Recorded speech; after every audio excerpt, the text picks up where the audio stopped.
8장 31, 39절을 암송, 전에는 8장을 한번 전체 암송한 적이 있어요. 전에 교회에서도 또 개척하고서도. 그래서 나오시겠습니다. 우리 한번 소감을 들어보도록 하죠.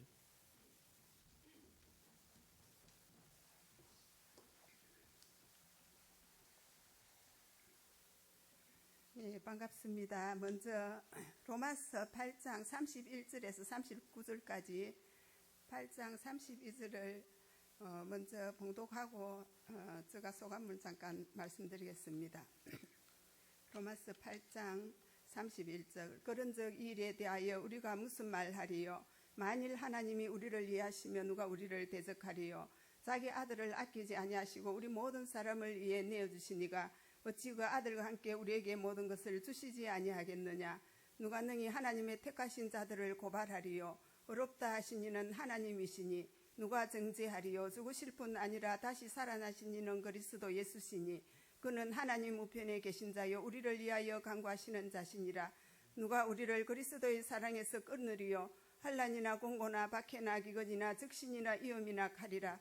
기록된 바 우리가 종일 주를 위하여 죽임을 당하게 되며 도살당할 양같이 여김을 받았나이다 한가 같으니라. 그러나 이 모든 일에 우리를 사랑하시는 이로 말미암아 우리가 넉넉히 이기느니라. 내가 확신하노니 사망이나 생명이나 천사들이나 권세자들이나 현재일이나 장래일이나 능력이나 높음이나 깊음이나 다른 어떤 피조물이라도 우리를 우리 주 그리스도 예수 안에 있는 하나님의 사랑에서 끊을 수 없으리라. 아멘. 31절에서 39절 말씀. 네, 제가 로마서 노트를 화요일 저녁에 받아서 수요일 오전은 일하고 수요일 오후부터 정말 열심히 써서 금요 기도회를 마치고 늦게까지 쓰고 금요일 늦게 끝났습니다. 로마서 8장은 제가 참 좋아하는 장이에요. 가끔씩 외워보기도 하는데 생명의 성령의 법이 죄와 사망의 법에서 너를 해방하였다고 하는 말씀, 연약한 우리 육신과 영을 위하여 하나님의 아들을 보내주셨다는 육신을 따르는 것이 아니라 영을 따라야 한다는 말씀, 우리가 육신을 따를 때는 하나님을 기쁘시게 하지 못한다는, 우리는 하나님이 만드신 피조물 그분을 따라 하나님의 사랑으로 어렵게 살아가야 함을 말씀합니다. 이번 고난주간 로마서 필사를 하면서 말씀하신 주님을 더 묵상하는 주간이었습니다. 주님의 고난은 십자가 앞으로 묵묵히 나아갈 때 하나님이시면서 또 인간으로, 그러나 아버지의 뜻대로 행하기를 원하는 주님을 바라보면서 나는 살아가면서 주님을 생각하기보다는 내 생각대로 행한 것들이 얼마나 많은지 고백하는 한 주가 되었습니다. 주님을 따라 살아가기를 원하지만 주님 보시기에 얼마나 약한 존재일까 묵상하는 그런 한 주간이 되었습니다. 제가 이 로마서를 생각하면서 또 주님을 더 따라가며 믿음으로 나아가야 되겠다고 다짐하는 한 주가 되었습니다. 감사드립니다.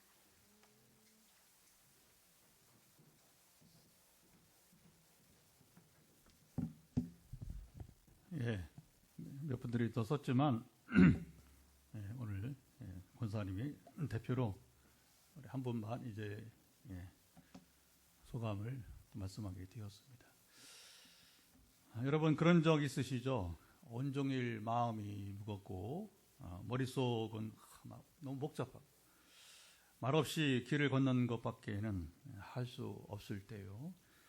해는 뉘엿뉘엿 저물고 골목의 가로등은 하나둘씩 켜지는데 마음엔 여전히 해가 뜨지 않습니다. 아무도 내 마음을 모를 것 같고 말 한마디 건네줄 사람이 없이 걷고 있는 그 길, 이제 내 곁에 누군가 조용히 함께 걷기 시작합니다. 말없이, 그러나 발걸음을 나란히 맞추며 내 속 이야기를 묵묵히 들어주는 한 사람 말입니다. 그런 동행자가 있다면 그때 얼마나 큰 위로가 될까요? 자, 오늘 본문에 나오는 두 제자는 바로 그런 저녁길을 걷고 있었습니다. 정말 절망과 슬픔, 또 풀리지 않는 현실을 안고 엠마오라는 작은 마을로 무거운 발걸음을 그들이 옮기게 되었습니다. 그들 곁에 한 낯선 이가 다가와 동행하기 시작합니다. 그분이 누구셨을까요?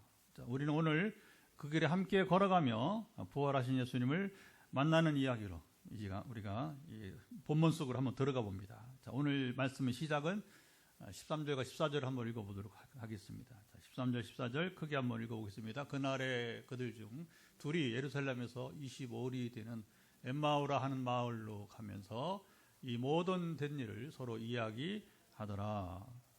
자, 두 사람이 예루살렘에서 엠마로 가면서 최근에 예루살렘에서 일어난 일에 대해서 그들이 이제 서로 이야기하면서 걸어갔어요. 둘 중에 한 사람 이름만 나오는데 우리 18절 보니까 그 이름이 뭐라고요? 글로바라. 이렇게 헬라어선 글로파스라고 하는데 우리는 글로바라 이렇게 음역을 하게 되었습니다. 자, 15, 16절 또 계속 또 한번 읽어보도록 어떤 일이 벌어지는지. 15, 16절 그들이 서로 이야기하며 문의할 때에 예수께서 가까이 이르러 그들과 동행하시나 그들의 눈이 가려워져서 그인 줄 알지 못하거늘. 자, 두 사람이 이야기한 일은 최근에 예루살렘에서 일어난 해프닝 일이죠. 그 일은 나사렛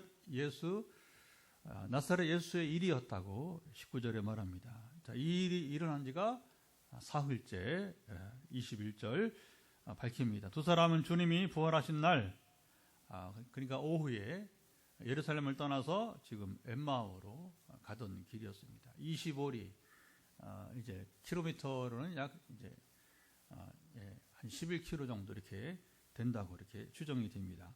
자, 두 사람이 예수님의 죽으심과 부활 이야기가 떠도는 가운데 의심하였습니다. 그들은 예수님에게 일어난 일이 도무지 무엇이었는지 알지 못했습니다.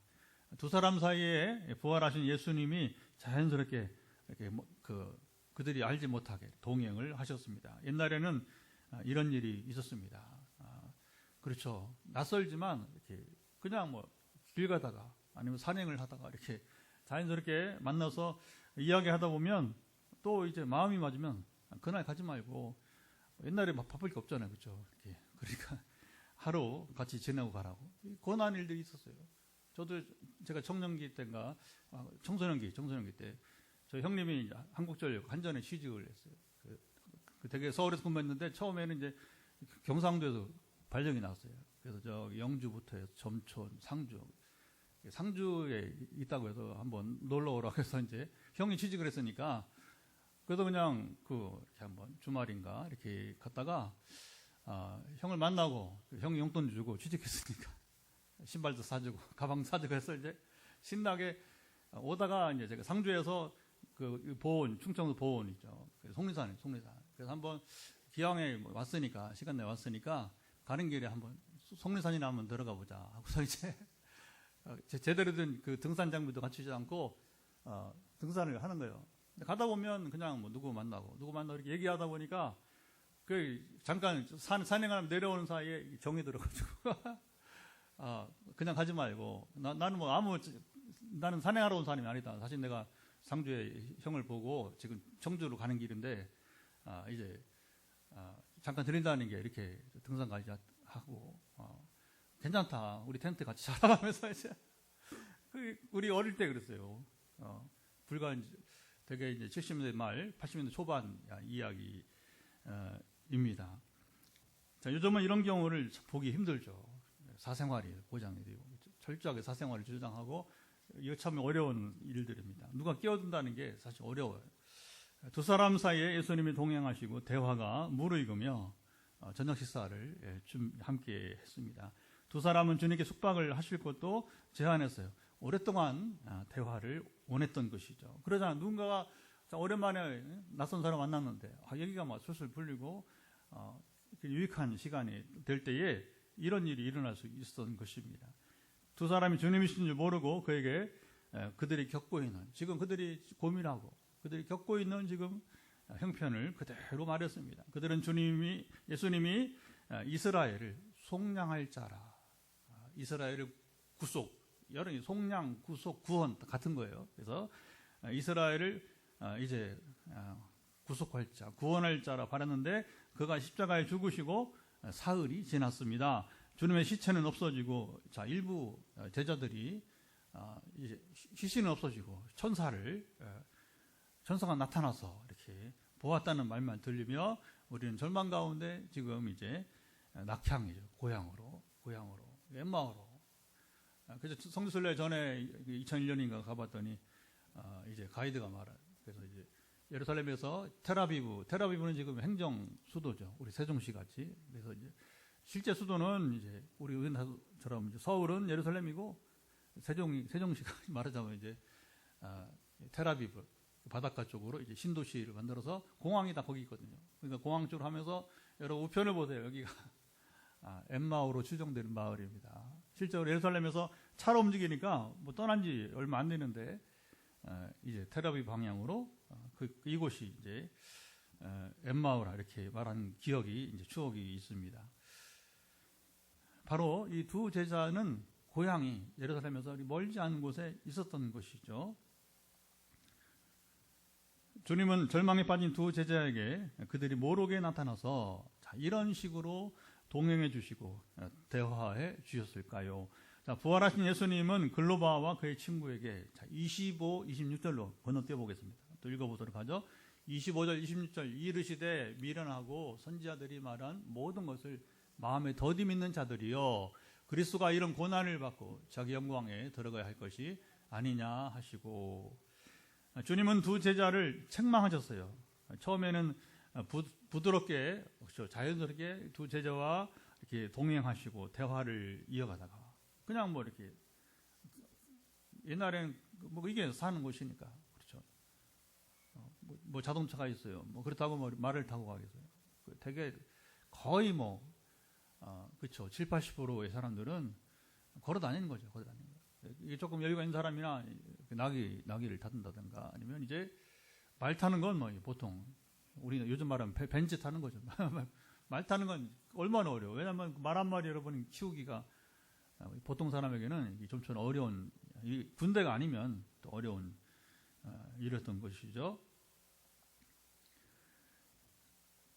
마치 그 대화가 자연스럽게 이렇게 동행하면서 이어지다가 마치 그들과 오랫동안 알고 지내는 사이인 것처럼 너희 믿음이 부족하다 이렇게 직언을 지적해 주셨습니다.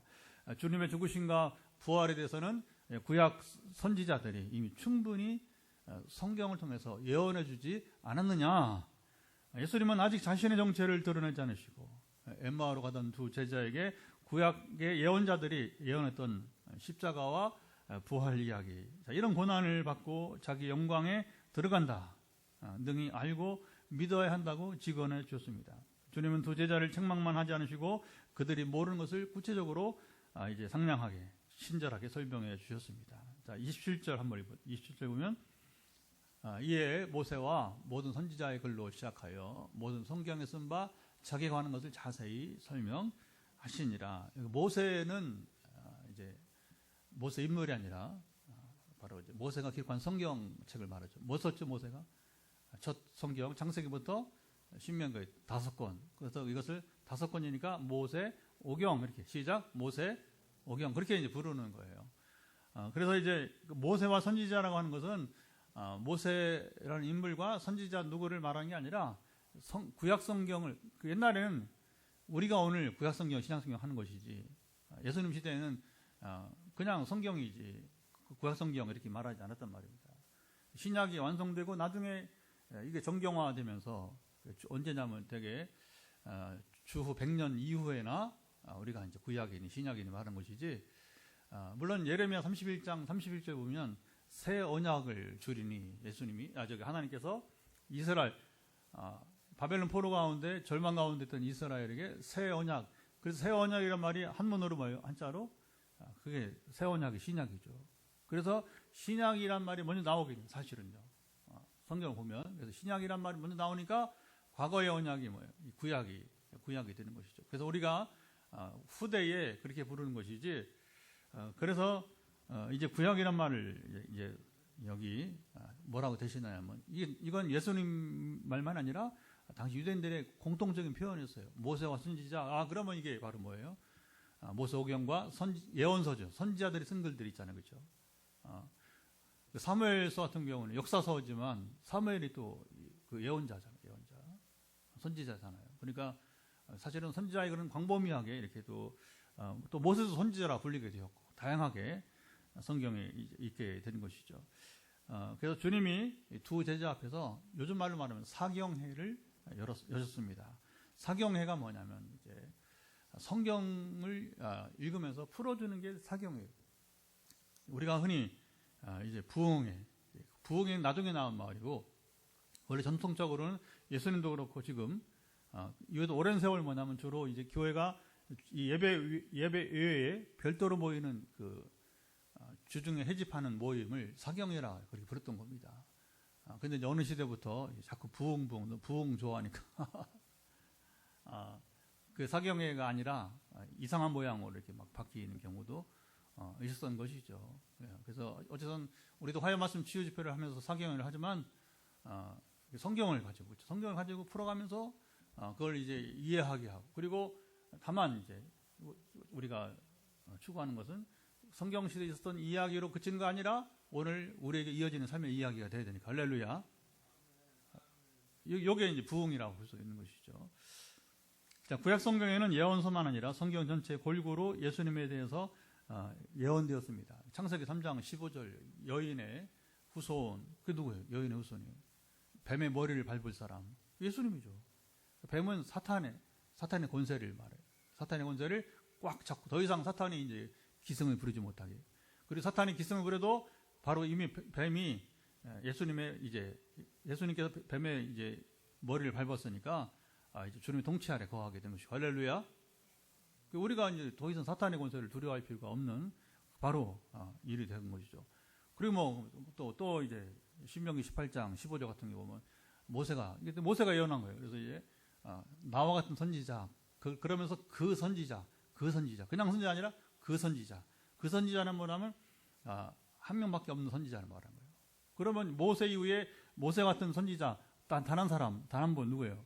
그게 바로 메시아로 그렇게 이제 보게 되는 것이죠. 그러면서 또 뭐 시편에도 보면 시편에 여러 그 예수님을 막 이렇게 모함을 해놨던가, 또 죽이려고 한다든가, 뭐 이런 시편의 예언이, 심지어 이제 주님의 부활 얘기도 시편의 예언이 되었고요. 그러면서 이제 이사야 같은 경우에는 아예 탄생 이름까지, 그렇죠. 그리고 이제 어느 예언서는 이제 그 탄생할 장소 베들레헴 얘기도 이제 또 하기도 하고, 아주 뭐 여러 곳에 그러면서 이제 가장 이제 하이라이트는 뭐냐면 여호와의 종의 노래, 우리가 최근에 반복해 듣고 있죠. 여호와의 종의 이사 42장 제1 여호와의 종의, 그러면서 뭐 이제 또 49장 50장 52장 53장 네 차례 여호와의 종의 노래는 바로 메시아는 고난 당하시러 오신다는 거예요. 우리의 연약함 때문에 우리의 죄를 이제 해결해 주시기가 가장, 그래서 결론적으로 53장에 이사 53장에 그가 채찍에 맞음으로 너희가 나음을 입을 것이다. 우리가 고침을 받게 될 것이다. 뭘 고침받아요? 여러분, 이제 죄에 빠져서 우리가 구원받지 못하는 영혼이 구원을 받게 될 것이고, 병든 몸이 고침을 받게 될 것이고, 상한 감정이 치유를 받게 될 것이고, 일그러진 우리 삶의 현장 일들이 회복이 될 것이다. 할렐루야. 이걸 더 구체적으로 예언한 게 이사야 61장 가면 이제 여호와의 영이 성령이죠. 내게 임하셨어요. 내가 누구예요? 메시아죠. 그 예수님 말한 거예요. 그래서 이제 가나안의 복음을 전파하시고, 그리고 이게 주님이 하신 일이죠. 그다음 포로된 자, 억눌린 자를 자유케 하시는 그 메시아가 이런 구원자로, 그러니까 로마의 압제 아래서 이제 독립시키는, 여러분, 이제 그 구원자가 아니라, 그런 구원자가 아니라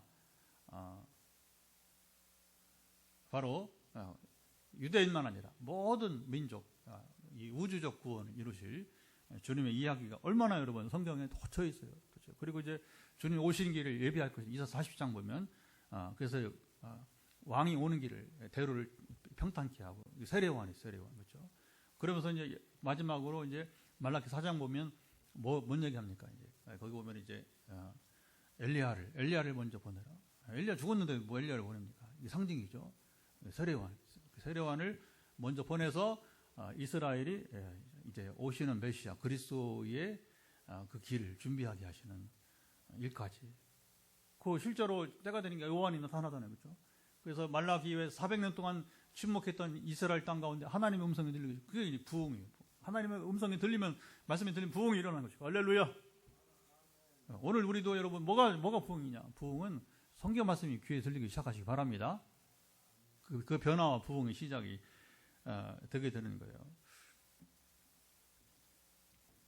그래서 지금 제가 쭉 설명한 대로 그리고 마지막은 뭐가 있냐면 예수님에 대한 예언 가운데 이사야 65장 보면 새 하늘과 새 땅이나 새 하늘 새 땅. 그리스도 오신 이후에 이제 재림이죠. 재림 때 일어날 것까지도 이제 예언이 되었어요. 심판이야. 최후의 심판과 더불어 이 땅에 임하는 새 하늘과 새 땅, 새 우주를 이제 비전까지요. 자, 이렇게 대화를 하다 보니 해가 저물어 갔습니다. 두 제자가 주님께 날이 어두워가니 숙소에 가서 이제 식사도 하고 같이 지내자고 했습니다. 주님은 그들의 제안에 기꺼이 들어주셨어요. 애면하지 않으시고. 아까 옛날 그랬어요. 조금 이렇게 통하고 그러면 그렇게 또 잠깐 2년이지만 그렇게 만나고 가고 그렇게 하게 되는 거죠. 30절과 31절 읽어보겠습니다. 한번 읽어보죠. 30절과 31절 그들과 함께 음식 잡수실 때에 떡을 가지사 축사하시고 떼어 그들에게 주시니 그들의 눈이 밝아져 그인 줄 알아보더니 예수는 그들에게 보이지 아니하시는지라. 자, 예수님이 두 제자와 저녁을 잡수실 때 대반전이 일어났습니다. 주님이 축복 기도하시고 빵을 그들에게 떼어 주실새 그들의 영적인 눈이 열렸습니다. 두 제자가 이제 부활하신 주님을 만났어요. 자, 두 제자의 눈이 열리면서 주님은 그들이 모르게 이게 또 오실 때도 그냥 뭐 살짝 그렇게 오셔서는 그냥 동행자로 그냥 같은 길을 가는 사람으로 그냥 잠깐 말 붙이고 그렇게 이제 얘기하다가 막 무르익고 이제 좀 알만하니까 눈이 확 열렸는데 주님은 또 떠나셨습니다. 부활하신 주님을 만난 두 제자는 마음이 뜨거워지고 발걸음을 밤길을 두려워하지 않고 곧바로 예루살렘에 있는 제자들에게로 돌아갔습니다. 자, 마지막 34절 35절 또 읽어보겠습니다. 34절 35절 말하기를 주께서 과연 살아나시고 시몬에게 보이셨다 하는지라. 두 사람도 길에서 된 일과 예수께서 떡을 떼심으로 자기들에게 알려진 것을 말하더라. 자, 극적인 만남과 제자들의 확신과 행동이 그렇죠. 얼마나 이 드라마틱한 만남입니까? 그렇죠? 이 드라마틱한 만남 속에서 그리고 제자들의 확신 그리고 이제 바로 여러분 원래 그런 확신이 막 성령께서 임하셔서 그러니까 하나님 만나면 삼일체 같은 분이에요. 성령이든 예수님이든 하나님이든 다 하나님이니까 같은 분이시니까 아멘. 우리가 하나님 만나기만 하면 이게 행동으로 가는 행동으로 이런 일들이 어떻게 여러분 일어날 수 있었을까요? 예수님은 절망에 빠진 두 제자에게 몰래 우리가 표현할 수밖에 그렇죠. 몰래 나타나서 동행해 주셨습니다. 주님께서 부활하셨지만 여전히 사람들 곁에 계시는 주님이십니다. 주님은 자신을 먼저 증명하지 않으셨어요. 내가 이렇게 부활했으니 보라. 신비적으로 만나주지 않았다는 거예요. 먼저 두 제자와 함께 걸어주시고 그렇죠. 같이 동행하는 걸어주시고 그러더니 막 그들이 하는 말이 뭐냐 무슨 말하냐 들어주시고 몰라서 아니죠. 그들 입장에서 깨닫게 하시려고 들어주시고 그리고 이제 우리 같이 밥을 먹을까요? 같이 좀 이 밤에도 같이 지낼까요?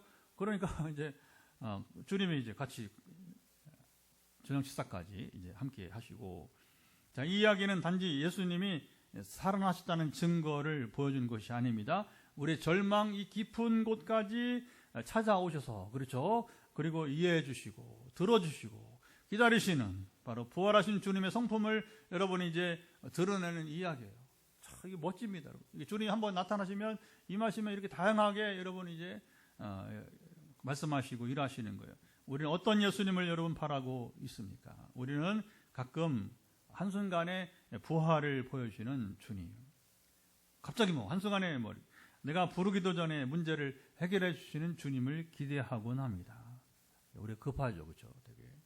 우리 또 갈급한 마음이 또 그렇게 표현되기도 하는 것이고 하지만 엠마오른 두 제자를 만나신 주님은 이게 시작이 말없이 그들 옆에서 걷기 시작하게 되는 거예요. 그리고 같이 길을 가다 보니까 이렇게 자꾸 눈이 마주치잖아요. 그렇죠?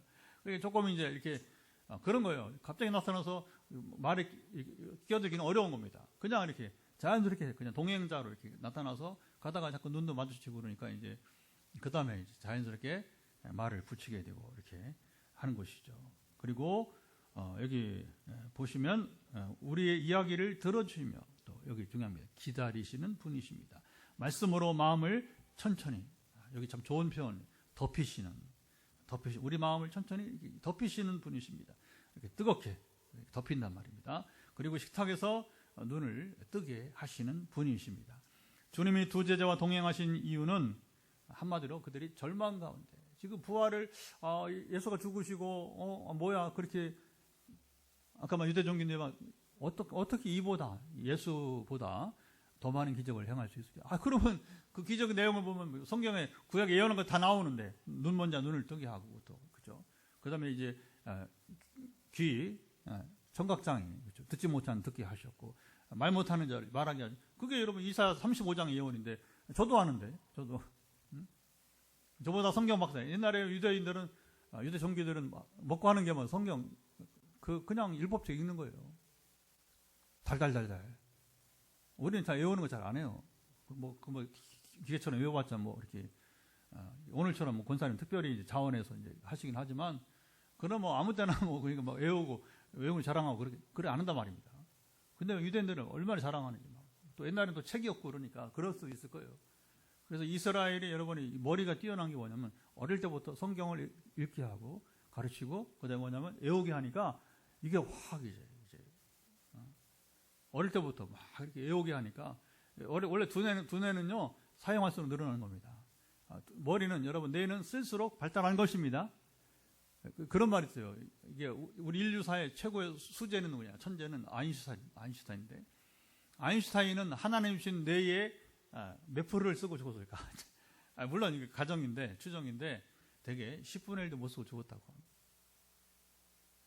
하나님이 우리에게 주신 여러분 이 지혜는 뇌의 기능은 정말 무궁무진한. 문제는 뭐냐? 우리가 사용하지 않으니까 문제가 되는 것이죠. 두 제자의 눈은 가려져 있었습니다. 16절 가려져 있다는 헬라어 동사는 잘 들으세요. 강하게 붙잡혀 있다. 체포당한 채 있다는 의미입니다. 단순히 우리 시력이 약해서 이제 못 본 것이 아닙니다. 자, 이런 상태에서 예수님이 두 제자에게 말씀을 풀어줄 때 그들의 마음이 아까 덮인다고 했죠. 원래 예수님과 함께 있으면 마음이 덮여지는 겁니다. 뜨거워지는 거예요. 떡을 나눌 때 비로소 눈이 열렸습니다. 자, 이것이 부활하신 주님이 두 제자의 눈을 열어주시는, 두 제자의 눈을 뜨게 하시는 여러분 방법이었습니다. 우리가 알 수 없어요. 주님만이 하시는 방법이니까 논리나 기적이 아니라 여기 특이하게 성경 말씀을 나누며 주님과 교제와 동행함으로 부활을 경험하게 했습니다. 오늘 본문의 대반전은 두 제자가 하나님의 은혜로 이게 눈이 열리면서 시작이 되었습니다. 그들의 마음이 뜨거워지며 삶의 방향이 여기 중요하죠. 영적인 눈이 열리면 삶의 방향이 바뀌는 순간이었습니다. 이 놀라운 변화는 먼저 예수님이 선지자들이 예언한 말씀을 하나씩 풀어주실 때에 그들의 마음이 뜨거워졌어요. 32절 두 제자는 말씀을 통해서 주님을 온전히 보았습니다. 성령께서 말씀을 통해 역사하신 조명, 우리 이 조명 빛이잖아요, 그렇죠? 조명이 있으니까 우리가 지금 이 교회 건축 구조가 실내가 좀 어두운 편이에요. 창이 저기 하나밖에 없죠. 창이 저기 하나밖에. 조명 없으면 여러분 제 얼굴 보기가 이게 조금 어렵습니다. 그 뒤에 이제 우리 LED 가장 벌써 세월이 지났지만 4년 전에 제일 좋은 LED 이게 그래서 이제 LED가 이렇게 있으니까 또 제 얼굴이 더 잘 보이지만 그게 다 뭐냐면 이 조명이에요, 조명. 이 빛 때문에. 성령의 조명이라고 하는 것은 뭐냐면 성령이 빛을 비추지 않으면 우리는 그냥 영적인 어둠에 사는 겁니다. 그런데 하나씩 성령께서 빛을 비추시며 우리 눈을 열어주는 것입니다. 아멘. 성경을 읽을 때 그리고 이제 어떤 우리가 기도할 때 또 그 마음을 주시고 되게 이제 가끔씩 이제 한 번이 이제 이게 기도하는데 하나님께 이런 마음을 주시네요. 그게 조명이에요, 조명. 그냥 생각지 못했던 부분들을 생각나게 하시고 그렇죠? 왜? 그 눈을 뜨게 하시니까 마음의 눈이든 영적인 눈이든 여러분 꼭 환상을 보지 않더라도 그게 되게 그런 표현이에요. 하나님 이런 마음을 주시네요. 그래서 전해드립니다. 그러면 이제 헌금을 드리든 아니면 어떤 하여튼 섬김을 하든지 상관없이 이제 그게 올바른 표현이 되게 되는 것이죠. 둘째는 떡을 떼실 때 두 제자의 눈이 열렸습니다. 주님은 저들과 함께 식탁을 나누신 자리에서 자신을 드러내셨습니다. 자, 주님이 자신을 감추고 있다가 이제 이제는 드러내신 것입니다. 두 제자는 말씀으로 마음이 열리고 예수님과 함께하는 공동체 교제 속에서 눈이 열리게 됐습니다. 부활신앙은 여기서 혼자서는 깨닫는 것이 아닙니다. 함께 먹을 때에, 떡을 뗄 때에 교회 공동체 안에서 여러분 이제 완성이 되게 되는 것입니다. 그래서 우리가 교회가 참 중요한 역할을 하는 겁니다. 교회는 바로 뭐냐면 하나님 모든 사람이 예배에 오면서 질문이 생기게 돼요. 의문이 생기게 되는 거죠. 그러니까 어린아이가 여러분 이제 하나씩 배워가듯이, 하나씩 알아가듯이 우리도 그런 겁니다. 이제 교회를 중심으로. 그래서 교회를 옛날에 칼빈은 우리 종교계가 이제 스위스죠. 프랑스의 스위스 사람 말하길 뭐라면 교회는 어머니다. 아이를 기르는 어머니야. 교회가 바로 성도를 기르는 어머니다. 아멘. 너무 뭐 아주 중요한 이야기가 되게 되는 것이죠. 셋째는 성령의 역사입니다. 눈을 밝히시는 주님의 능력입니다. 눈이 열리다는 헬라어는 단순한 시력 회복이 아니라 영적인 인식, 바로 깨달음이 회복되었다는 의미입니다. 이것은 사람의 노력으로 된 것이 아니라, 여러분 세상 일이 그래요. 사람의 노력으로 일이 다 되면 얼마나 좋겠어요, 그렇죠? 그러나 세상 일은 그렇지 않습니다. 사람의 노력으로 될 수 없는 게 너무 많아요. 주님이 은혜로, 여러분 이제 특별히 영적인 눈은 뭐냐면 주님의 은혜로 이제 눈을 열어 주시게 된 것입니다. 넷째는 믿음의 반응입니다. 두 제자가 마음이 뜨거워지자 발걸음을 바꿨습니다. 그들은 즉시 일어나 예루살렘으로 올라갔습니다. 33절, 이미 날이 저물었고 길은 위험했습니다. 옛날 밤길은 그렇잖아요. 조명이 있어, 그죠? 무슨 가로등이 있어, 뭐가 있어. 짐승들이 여러분 언제 또 지나갈지 모르는데, 그러나 그들에게 어두움은 두려움의 대상이 여러분 아니었습니다. 부활하신 주님을 만난 사람은 현실의 어둠보다 복음을 전해야 할 열망에 이끌려, 항상 그런 성령 임하시면 여러분 이제 권능을 받고 증인이 되는 것이니까 하루도 쉬지 않고, 하여튼 여러분 또 이제 절망에 빠진 사람을 도우려고 이렇게 그대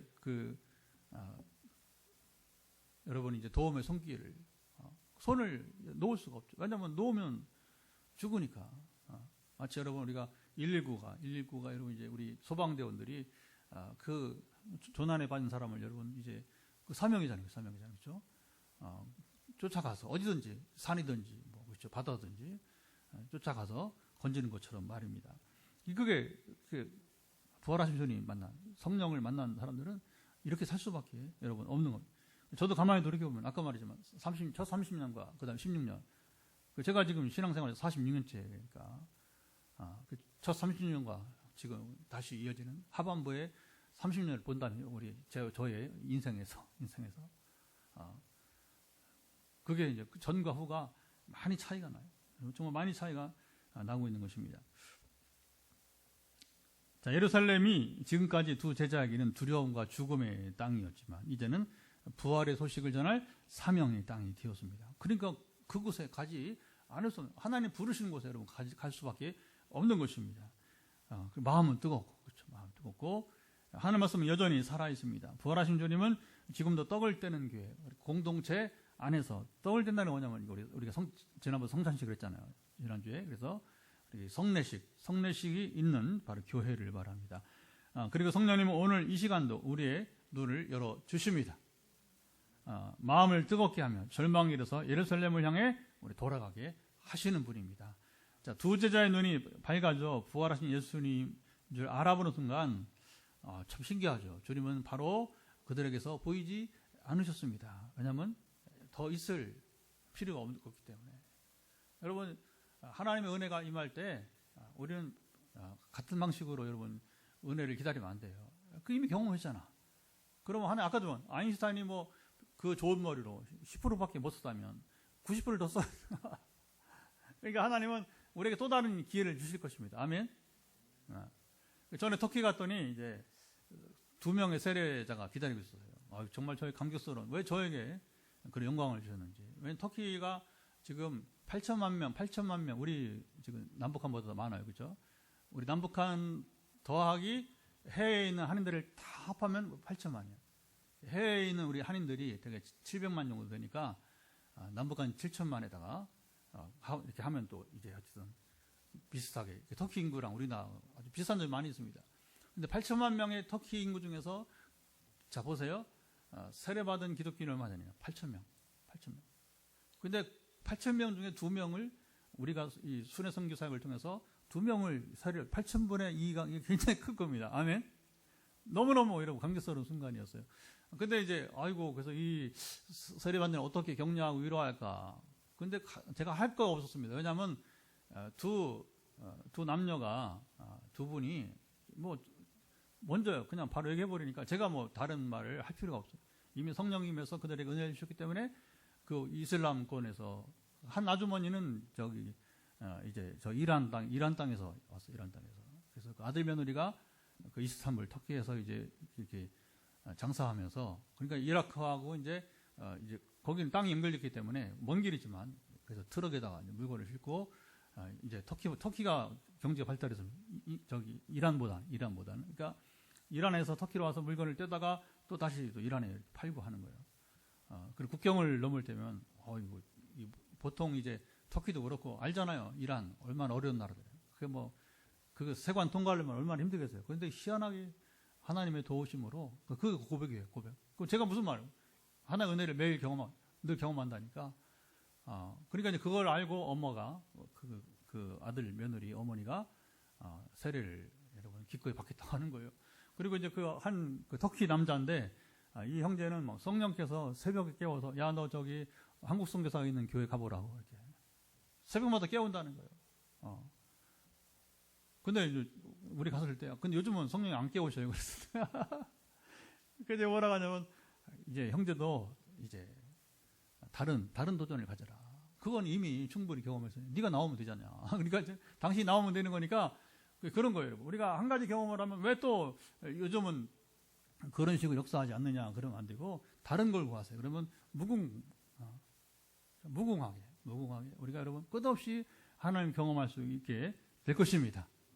저도 이제 이렇게 되게 저만해서 기도하면 그런 경험들이 많지 않은데 이제 하나님 희한하게 여러 사람 다양하게 만나게 만나면 여러 가지 뭐 이제 질병도 다양하고 하여튼 다양하게 만나는데 그 사람들의 그 도움을 도와달라는 것을 뿌리시지 않으니까 상담하고 기도하다 보니까 저도 이렇게 발전하는 거예요.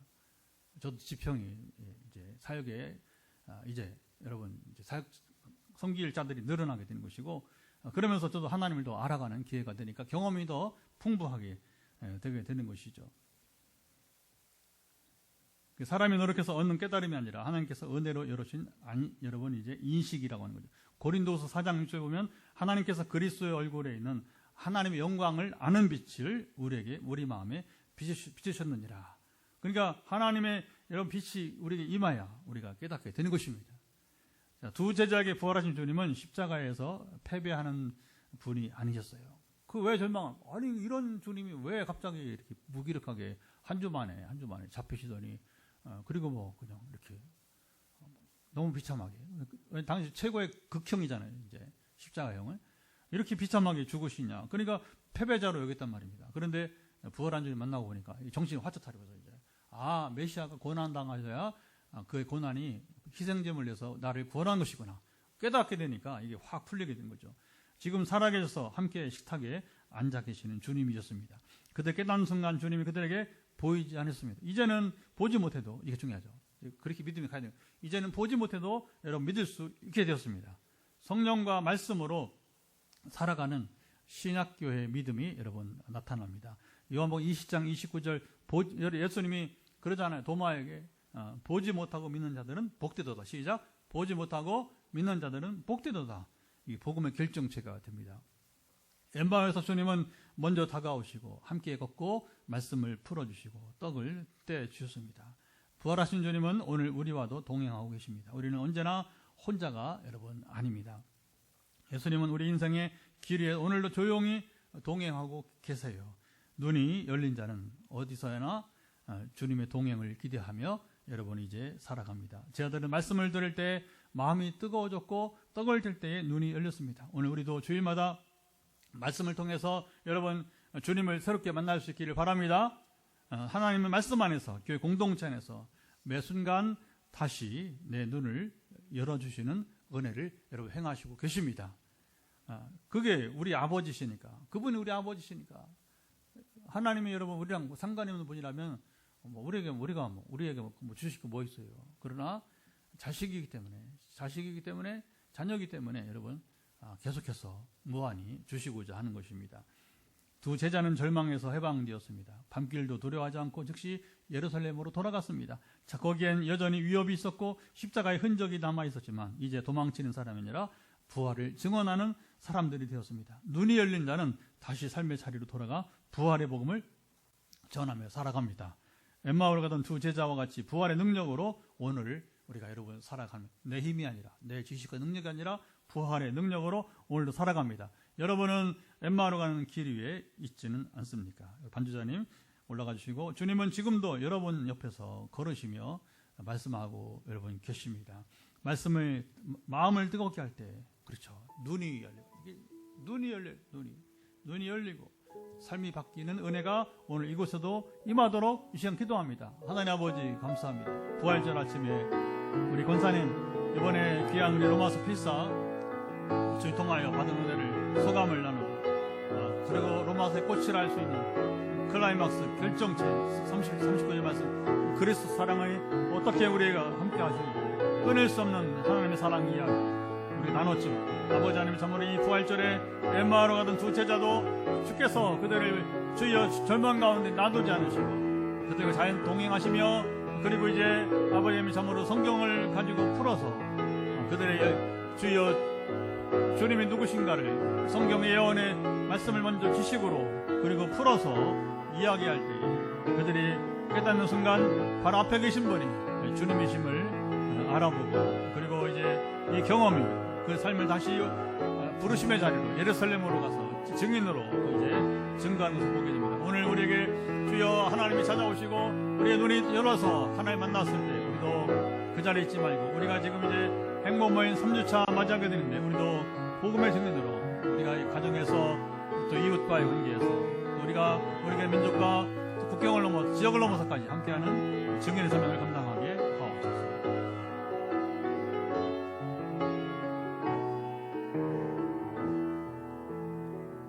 하나님 아버지 감사합니다. 오늘 부활절에 우리가 많이 알고 있는 엠마오로 가는 두 제자를 만나신 주님의 말씀, 왜 주님은 그들이 모르게 임하셨고, 또 왜 굳이 성경을 이제 그들이 알지 못하는 성경을 풀어주시면서 그때 비로소 깨닫게 하시고 떡을 뗄 때에 눈이 열렸는지, 그리고 그때 눈이 열리자마자 주님은 또 호련히 사라지시고, 우리가 이것을 통해서 오늘 해석과 적용을 나눠서 하오니 이 말씀대로 우리도 매주 말씀을 통해서 주님을 만나게 하옵소서.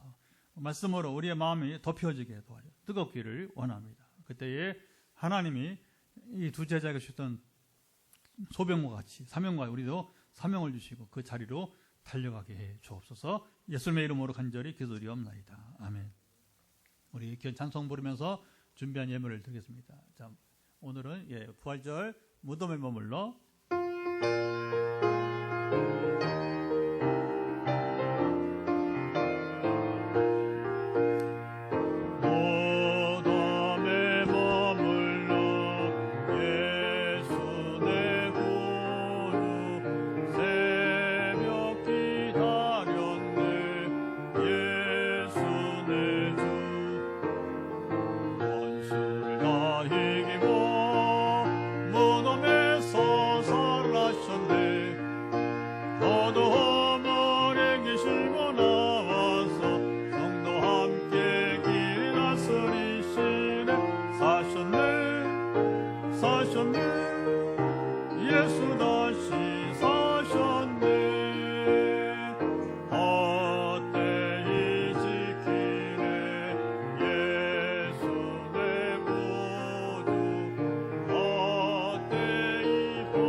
우리를 살리네 예수 내 주 원수를 다 이기고 무덤에서 살아나셨네 어둠을 이기시고 나와서 성도 함께 길을 다스리시네 사셨네 예수 다시 사셨네. 하나님 아버지 이 시간도 변함없이 우리가 주일 예배에 참여하게 하시고 또 부활절 또 예배로 이 시간 드림을 감사를 드리며 매주 우리가 이제 주일을 지키며 우리가 이제 주님 중심으로 교회 중심으로 살아가는 그 칼빈의 얘기도 했지만 교회가 어머니 같은 역할을 하기 때문에 우리가 머물며 함께 예배하고 우리가 또 말씀을 배우고 나가는 시간이 복되게 하옵소서. 이 시간 매주 드리는 준비된 아버님 참 우리의 이제 주정 헌금을 받으시고 더 놀라운 일들을 매주 하나님의 인도하심과 또 공급하심을 우리가 누리게 하옵소서. 11조를 드립니다.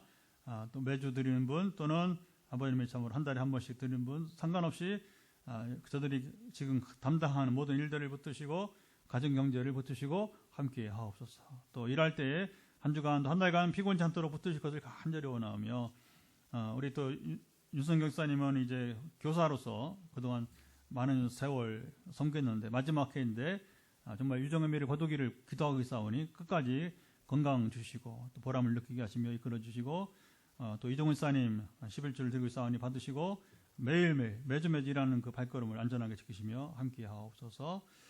주께서 하십니다. 선교 예물을 드립니다. 우리 교회 개척 초기부터 처음부터 이제 선교 공동체로 나아가고 있사오니 하나님이 아시죠? 강권하시고 인도하사 이제 8월 31일 밤에 출발해서 이번엔 남아공 우간다 신학대학 이제 순회사역인데 저희를 사용하시고 함께하사 그들에게 신학을 가르치고 또 더불어서 신학만 아니라 성령 임하심을 또 이제 함께 나누면서 또 남아공에는 교회 건축을 지금 하고 있는데 잘 이루어지게 하시고 또 후원하는 교회도 축복하시고 이번 방문 중에 가장 큰 목적은 남아공은 건축한 터 위에 이제 아버님의 참으로 이제 부흥일 입당 부흥일 하는데 놀라운 부흥이 이루어지게 하옵소서. 특별히 이 시간 아버님의 참으로 이제 귀한 절기 감사한금을 드리는 우리 부활절 감사의물을 가정마다 받으실 것을 원하며 주님 범사의 감사가 넘치게 하시되 특별히 이 절기 감사가 복되도록 함께 하시고 지켜서 거의 대부분 가정들이 준비한 아버님 각 가정에 우리 부활절임을 받으시고 함께 하실 것을 소망하며 주님 기도합니다.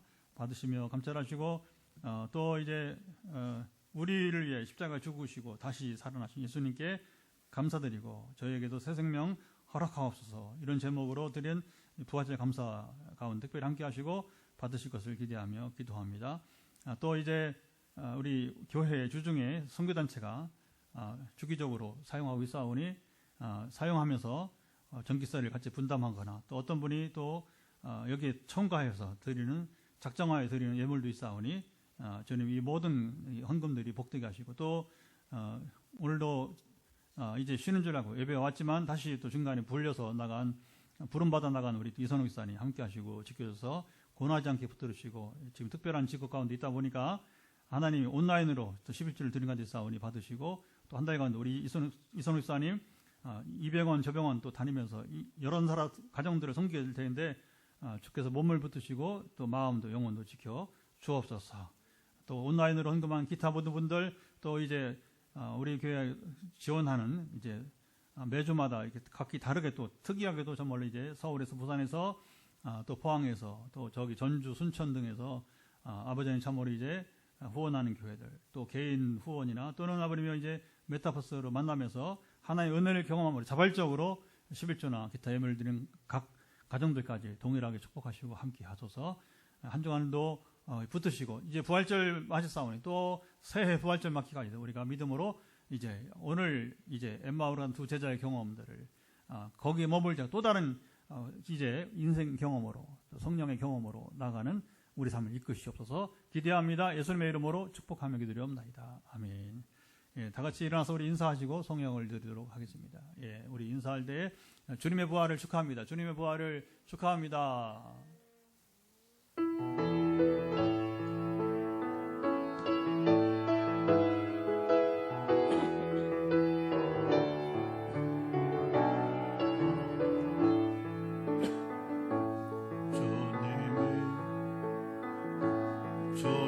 땅으로 한 걸음씩 나아갈 때 수많은 적들과 견고한 성이 나를 두렵게 하지만 주님을 신뢰함으로 주님을 의지함으로 주님이 주시는 담대함으로 큰 소리 외치며 나아가네. 이 산지를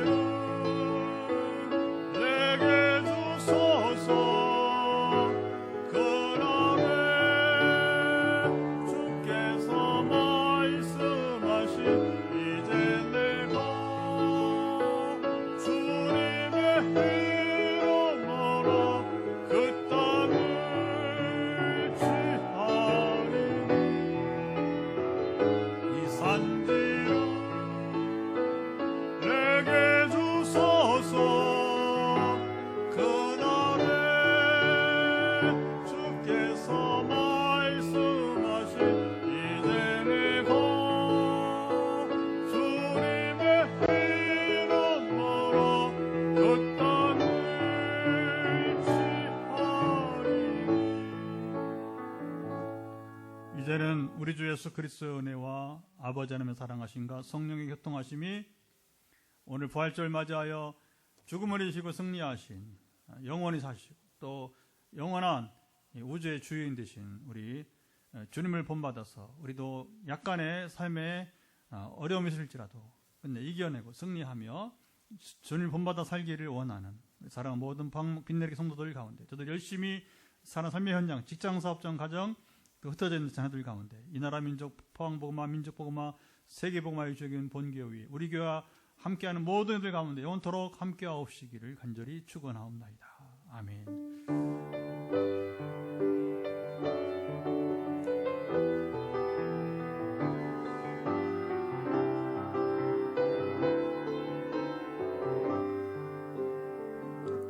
자리에 앉으시고요. 우리 교회 소식은 주보를 보시고요. 오늘은 부활절입니다. 우리 또 지난 한 주간 호산나에서 협력해서 우리 또 로마서 필사 함께 해주셔서 감사드리고 또 우리 권사님 순종해서 또 소감문 말씀해서 감사드리고요. 우리 봄 행복 모임이 지난 4월 7일 날 우리 선포주의를 하고 6월 14일 토요일까지 10주간 이어집니다. 그래서 이제 우리가 우리가 초청하는 사람들이 귀빈으로 여기고 VIP로 우리가 6월 15일 날 초청을 하시면 되겠습니다. 전도하고 싶은 분들에게 3명 다 아니지만 그 중에 3명을 우리 대표하는 거예요. 베스트라 불러요. 그래서 하나님께서 구원해 주시도록 기도하고 섬기면 복음을 전하고 제가 잘 못하겠어요. 그럼 저한테 얘기해요. 그러면 이제 제가 복음을 대신 전할 테니까 소개해 주시면 될 것입니다. 나머지 우리가 하는 대로 다 우리 성경 공부도 하고 교회 학교 예배도 드리고 오늘 이제 제 큰딸이 이게 이제 직장 생활을 하다 보니까 또 대학병원에 이렇게 수술 차례가 있어서 원래는 이제 한 주 전에 수술을 했어야 되는데 이게 공교롭게 고난주간에 수술이 됐어요. 수요일 날 양악수술. 그래서 이제 그 딸이 그 어릴 때부터 고민하다가 이제 자기가 이제 사회생활하고 이제 경제적 독립을 했으니까 그래서 이제 부득이 엄마가 집사람이 이제 그 돌보미로 지금 병원에 지금 이제 그 보호자로 있습니다. 그래서 내일 제가 데리러 가거든요. 그렇게 해서 이제 우리 신전사가 오늘 또 오랜만에 엄마랑 교대해서 내려와서 함께 되었습니다. 저희 가정 우리 큰딸 내려와도 그냥 조용히 쉬었다가 가야 되기 때문에 얼굴을 볼 줄 모르겠습니다만은 어쨌든 일단 내일 들어와서 쉬었다가 또 병원에 또 건국대학교 서울의 건국대학교 치과병원인데 왕래를 좀 하게 될 것 같습니다. 예, 오늘 찬양도 또 교회학교도 우리 신전사가 또 섬기겠습니다. 예, 우리 화해 말씀 집회 계속 이어가고 오병여대의 저는 한 2주 잘 못했어요. 그래서 이제 또 저는 고난주간 하시고 이번 주 다시 재개하도록 그렇게 하겠습니다. 나머지 광고는 이제 주보를 참고하시고요. 자, 4층으로 가서 이제 우리 식사 교제하도록 하겠습니다.